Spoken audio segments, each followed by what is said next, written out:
When Crystal Johnson drops her 2-year-old off at daycare, one thing matters most. Him being safe is obviously a main priority. We discovered a law meant to keep Kalen safe during an emergency hasn't been a priority for his daycare or nearly 2,000 others across the state. And you would like to think that they hear our constant message of know your risks and plan for emergencies, and evidently they don't. Lawmakers in Frankfort sent that message back in 2011 when the Senate passed a law requiring daycare and child care centers have a written plan for evacuation during a fire, natural disaster, or anything else that could pose a risk to children.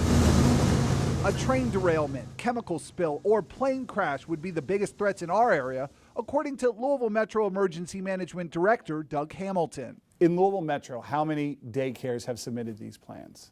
Less than 25. Less than 25 out of 514 registered daycares and child care centers in Jefferson County. That's just 4%.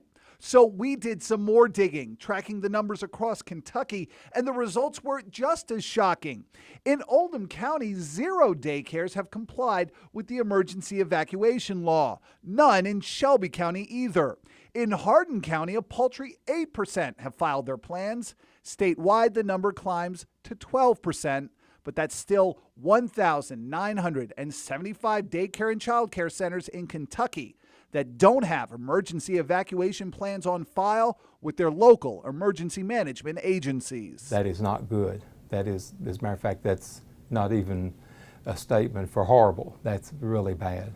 State Senator Tom Buford sponsored the emergency evacuation child care law. He doesn't just blame the daycares ignoring it. He's mad at the Kentucky Cabinet for Health and Family Services for letting them get away with it. So it's up to the cabinet to Yes. make them do this. Absolutely. And it seems as though the cabinet has not been doing their job. That is correct. In response to our questions, the Cabinet for Health and Family Services sent us a series of newsletters mailed to licensed daycare centers, warning of the new law and what daycares had to do to comply.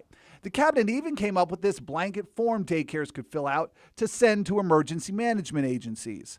But when we pressed the cabinet for an interview about why it hadn't done more, it changed its tune and sent us this email claiming the daycare evacuation law didn't become effective until a few weeks ago, meaning daycare centers had until the end of the year to submit their plans.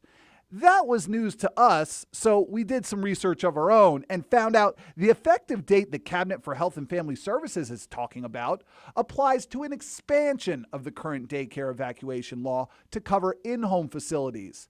The state representative behind that bill told us it was not meant to change Senator Buford's plan or when it goes into effect. When are these daycare centers supposed to have this plan in place? Now.